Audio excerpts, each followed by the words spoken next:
বালতির মধ্যে গেঞ্জি পরিয়ে দিন, জীবন বদলে যাবে। বন্ধুরা, মিক্সার গ্রাইন্ডারের মধ্যে একটা কাঁটা চামচ রেখে দিন, অনেক খরচ বেঁচে যাবে।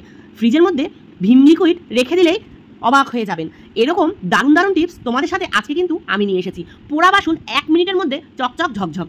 সমস্ত ঘরের কাজ কিভাবে সহজ করবে বন্ধুরা, আর কিভাবে ঘরে বসে বটি ধার করবে, সেই সমস্ত টিপস আজকে তোমাদের সাথে কিন্তু আমি নিয়ে এসেছি। সংসারে হাজার হাজার টাকা বাঁচাবে, আর সাথে কষ্ট বাঁচাবে, তারপরে সংসারে অনেক তোমাদের খরচ বাঁচিয়ে দেবে। তো বন্ধুরা, আজকের টিপসগুলো তোমরা চমকে যাবে, সাথে অবাক হবে, আর সাথে তোমরা অনেক কিছু শিখতে পারবে। তো প্লিজ ভিডিওটা স্কিপ করো না, পুরো ভিডিওটা দেখার অনুরোধ রাখলাম।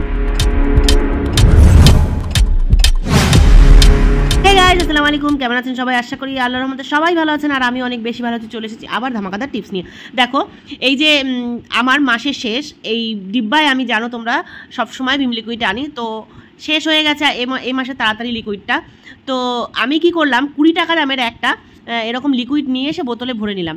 কিন্তু বোতলে তো ভরে নিয়েছি, কিন্তু প্যাকেটটা কি ফেলে দেবো? না, ফেলবো না। প্যাকেটটা কখনোই ফেলবে না। এরকম ধরনের ভিম লিকুইড বা কিষানের যে 20 টাকা দামের স্যাশেগুলো থাকে সসের, তো সস বা এরকম ভিম লিকুইড এরকম দেখবে তোমরা ঢাকনাওয়ালা থাকে, তো এগুলো দিয়ে কিন্তু তোমরা অনেক দারুণ একটা কাজ করতে পারো। অনেক সময় দেখবে বন্ধুরা, আইস ব্যাগ ঘরের মধ্যে থাকে না, হঠাৎ করে ব্যথা পেলে আইস ব্যাগের প্রয়োজন হয়, বা স্কিন কেয়ারের জন্য আমাদের আইস ব্যাগ প্রয়োজন হয়, মুখের মধ্যে দেওয়ার জন্য বা ঘামাচিতে দেওয়ার জন্য। শরীরে অনেক সময় ঘামাচি র্যাশ হয়ে যায়, তো সেগুলোর মধ্যে আইস ব্যাগ দিলে কিন্তু খুবই ভালো, সুন্দরভাবে আইস ব্যাগ হিসাবে ব্যবহার করতে পারবে। বন্ধুরা, টিপসটা কেমন লাগলো অবশ্যই বলবে। এরপর বন্ধুরা, আমরা চলে আসি এই ননস্টিকি প্যানগুলো কিভাবে বছরকে বছর ভালো রাখবে। ননস্টিকি প্যানগুলো নষ্ট হবে না, আর এই ননস্টিকি প্যানগুলো লাস্টিং করবে, তেল তেলে ভাবটা থাকবে, সেই টিপসটা তোমাদের আজকে আমি শেয়ার করব। আমরা কি করি, রান্না করার সাথে সাথে যাই করি, রুটি করি কি ভাজা পোড়া করি, এরকম ফ্রাই প্যানটায় আমরা কি করি, নামানোর সাথে সাথে তার দিয়ে মাজতে শুরু করি।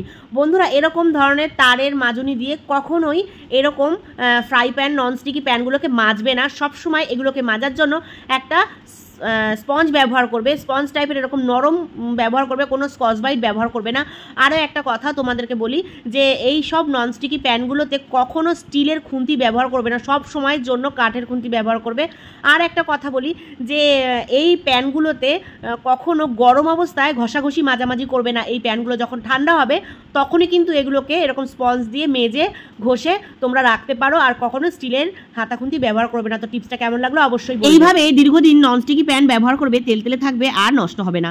তো দেখো বন্ধুরা, আজকে কিন্তু এই মিক্সার গ্রাইন্ডারের মধ্যে এই কাঁটা চামচ দিয়ে আমি ঘটনা ঘটাবো। তো কি ঘটনা ঘটাবো দেখার জন্য কিন্তু ভিডিওটা স্কিপ করা যাবে না।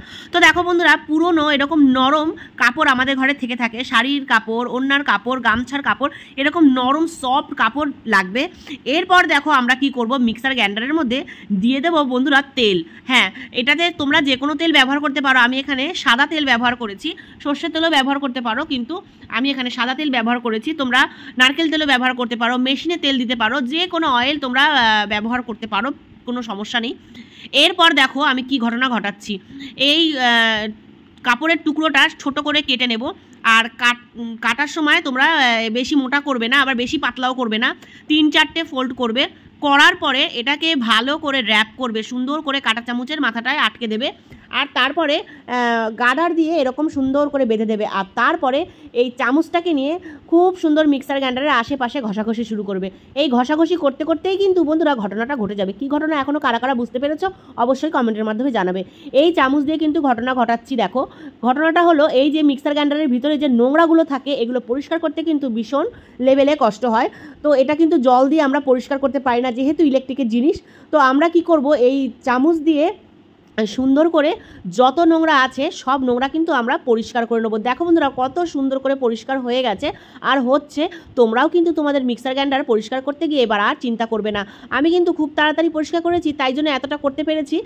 তো আরেকটু সময় নিয়ে করলে আরও বেশি ভালো হতো। তোমরা কিন্তু এই টিপসটা অবশ্যই ফলো করে নিজেদের এই নোংরা মিক্সার গ্রাইন্ডারগুলো পাবলিকের না দেখিয়ে তোমরা কিন্তু সুন্দর করে পরিষ্কার করে নিতে পারো। অনেকেরই মিক্সার গ্রাইন্ডার ভীষণ কালো, তোমরা দেখাও ভিডিওতে, তো দেখতে আমার খারাপ লাগে। তাই তোমাদের জন্য এই টিপসটা আমি বানিয়েছি। তোমাদের ভালো লাগলে অবশ্যই লাইক কমেন্ট করে পাশে থেকো। যারা যারা লাইক করতে ভুলে গেছো অবশ্যই লাইক করে দিও। এরপর দেখো, গ্রাইন্ডারের আর একটা টিপস তোমাদেরকে শেয়ার করি। গ্রাইন্ডার যখন আমরা রাখি তখন কিন্তু নিচে, মানে গ্রাইন্ডারের চারটে দেখবে নিচে এরকম ভলিউম না কি বলে এগুলোকে আমি জানি না, সেটা থাকে দেখবে। উঠাতে গেলে তখন ভীষণ সমস্যা হয়।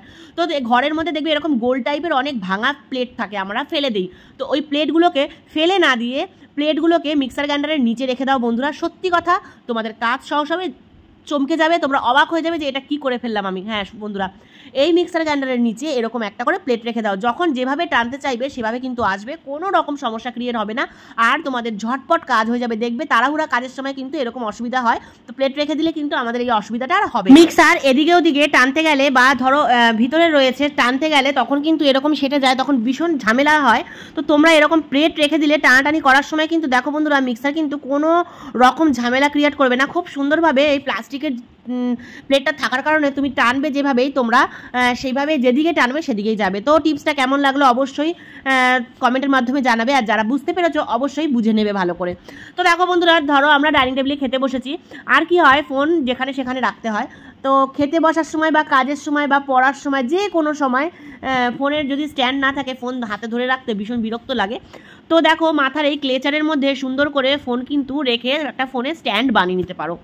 তো আমি রান্না করার সময় কিন্তু এরকম স্ট্যান্ড বানিয়ে নিয়ে রাখি, তাহলে আমার ফোনটা পড়ে যাওয়ার ভয় থাকে না, আর সুন্দরভাবে এক জায়গায় দাঁড়িয়ে থাকে। তো ভিডিওটা কেমন লাগলো অবশ্যই বলবে।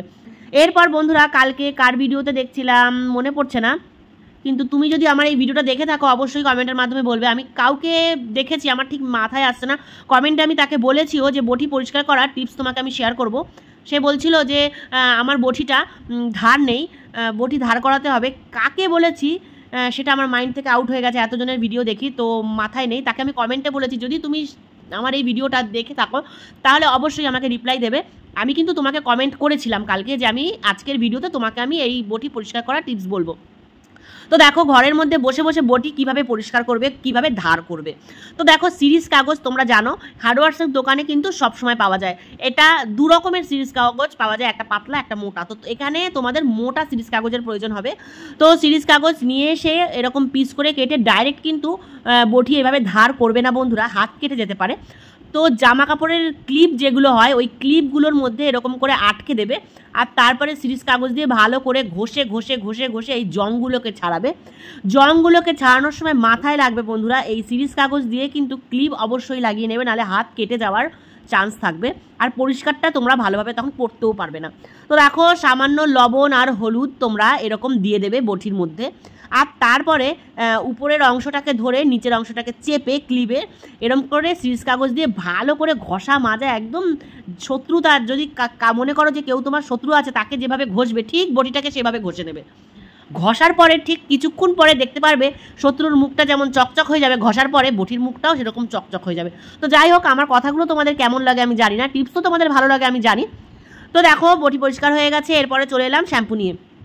তো এবার তোমরা ভাবতে পারো যে শ্যাম্পু নিয়ে আমি কি করছি। এরকম বাথরুমের মধ্যে আমরা অনেক সময় শ্যাম্পু হাফ আমাদের প্রয়োজন হয়, ধরো হাফ লাগবে, পুরোটা লাগবে না।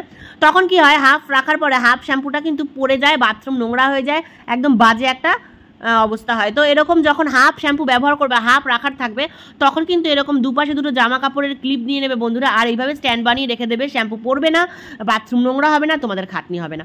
তো আমরা ধরো ছোট বাচ্চাদের শ্যাম্পু করাই, তখন হাফ লাগে, হাফটা লাগে না, তো ফেলে দেবো। বাবা ব্যাটা ছেলেরাও এরকম মাথা ছোট থাকে, চুল কম থাকে, তো হাফ শ্যাম্পু ইউজ করে। তোমরা কিন্তু এই টিপসটা তখন ব্যবহার করবে, অবশ্যই বাথরুম নোংরা হবে না।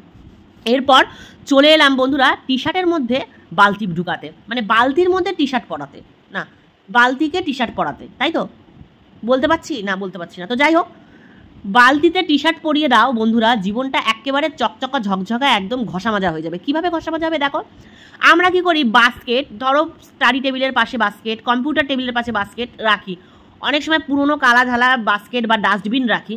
তো বন্ধুরা এইভাবে কিন্তু পুরনো টি শার্ট ফেলে না দিয়ে টি শার্টের মধ্যে বালতির মধ্যে টি শার্ট এভাবে পরিয়ে দাও, কেউ বুঝতেই পারবে না পুরনো বালতি কি ভাঙা বালতি কি কালার চটে যাওয়া বালতি কি নোংরা বালতি, একদম নতুন লাগবে, আর সুন্দর একটা বাস্কেট তৈরি করে ফেলতে পারবে। দারুণ টিপস বন্ধুরা, তোমরা একটা ব্যবহার করো, একবার করো, লোকে কিন্তু কেউ বুঝতে পারবে না এটা বাস্কেট না ডাস্টবিন না এটা পুরনো না নতুন। তো টিপসটা কেমন লাগলো অবশ্যই বলবে। এরপর দেখো বন্ধুরা, নিয়ে এলাম সেফটি পিন। আমরা যখন কোথাও যাই, ধরো জুতোর দোকানে বা এখন তো প্রায় জায়গায় এরকম চাবি রিং দেয়, তো আমরা খাদিমস থেকে জুতো নিয়েছিলাম অনেক দিন আগে। তো এই জুতোর রিংগুলো যেখানে সেখানে বের করতে কিন্তু লজ্জাই লাগে।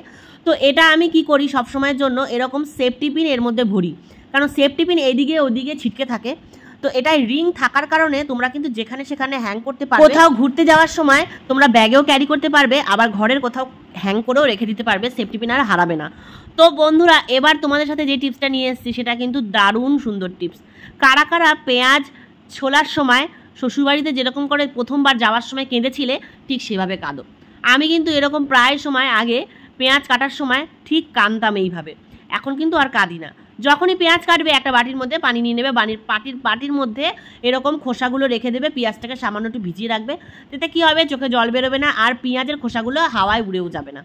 এরপরে দেখো বন্ধুরা কেজি কেজি রসুন কাটো একদম 5 মিনিটে। কিভাবে? ফ্রিজ থেকে ঠান্ডা ঠান্ডা জল বের করে নাও, একটু বাটিতে নিয়ে নাও আর এই রসুনগুলোকে ভেঙে ভালো করে ভিজিয়ে রাখো, 5-6 মিনিট ভিজিয়ে রাখো। আর তারপরে সুন্দর করে আঙুল দিয়েই নখ দিয়ে যাই দিয়ে হোক তোমরা এই রসুনের ছিলকা ছাড়িয়ে নাও। ঠান্ডা পানিতে ভেজালে তাড়াতাড়ি এটা কিন্তু নরম হয়ে যায়। এরপর দেখো বন্ধুরা আমরা কলা মানে কাঁচকলা তরকারি রান্না করার সময় কালো হয়ে যায় তরকারিটা, তো কাঁচকলা কাটার সাথে সাথে এই নুন আর এরকম হলুদ জলে ভিজিয়ে রাখো, রান্নার পরেও কাঁচকলার রং কালো হবে না। দারুণ টিপস, তোমরা কিন্তু এটা রান্নার সময় ব্যবহার করতে পারো। এরপরে বন্ধুরা চমকে দেওয়ার মতন একটা টিপস তোমাদের সামনে নিয়ে এলাম, তোমরা কিন্তু এক্ষুনি দেখে ভয় পেয়ে যাবে। কি? এই দেখো দুধে পোড়া বাটি। আমার বাটিটা কিভাবে পুড়ে গেছে দেখো, দুধ জাল দিতে গিয়ে আজকে মাথার থেকে আউট হয়ে গেছে আর পুড়ে গেছে। এটা পরিষ্কার করার একটা দারুণ টিপস, তোমাদের বাড়িতেও এটা তোমরা করতে পারবে। কিভাবে দেখো, একটা কলা খাও, ঠিক আছে, কলাটাকে ছোলকাটাকে ফেলবে না, ছোলকাটাকে এরকম পিস পিস করে কাটো, আর কটা লেবুর ছিলকা নাও, আর 1 চামচ বেকিং সোডা আর একটুখানি ভিম লিকুইড জেল নেওয়ার পরে এটাকে ফুটিয়ে পুরো কালো করে ফেলো জলটাকে। যেই জলটা কালো হয়ে যাবে চামচ দিয়ে এইরকম একটু ঘষা ঘষা করলে পরেই কিন্তু চমক চমক তোমাদের জীবনটা হয়ে যাবে। হ্যাঁ বন্ধুরা, এটাকে কিন্তু ভালো করে ফুটাতে হবে, ধরে নাও 5 থেকে 7 মিনিট, যতক্ষণ জলটা কালো না হয় ততক্ষণ পর্যন্ত এরকম চামচ ফুটাবে। আর তারপরে চামচ দিয়ে এরকম ঘষা ঘষা করলেই কিন্তু সমস্ত পোড়া দাগ সুন্দরভাবে উঠে যাবে। আর তারপরে কি করবে, টিনের তার দিয়ে সুন্দর করে ঘষা মাজা করে নাও। বন্ধুরা দারুণ একটা টিপস, তোমরা এটা ব্যবহার করতে পারো। তোমাদের কেমন লাগলো অবশ্যই টিপসটা বলবে। কারা কারা এখনো পর্যন্ত আমার সাথে আছে একটু বলো তো। তো যারা যারা আছো প্লিজ একটা লাইক করে দিও, সাথে কমেন্ট করে দিও। মাঝে মাঝে মাঝে মাঝে দেখো কত সুন্দর আমার বাটিটা হয়ে গেছে। এটা কি বোঝা যাচ্ছে? সেই যে পোড়া কালো বাটিটা আমি কিন্তু লাইভ তোমাদের পরিষ্কার করে দেখালাম, একদম আমি ভিডিওটা স্কিপ করিনি, একটু ফাস্ট করে দিয়েছি বন্ধুরা। তো টিপসটা তোমাদের কেমন লাগলো এই কলার খোসা দিয়ে পোড়া বাসন তোলার? বন্ধুরা টিপসগুলো যদি ভালো লেগে থাকে লাইক কমেন্ট করে পাশে থেকো। আল্লাহ হাফিজ।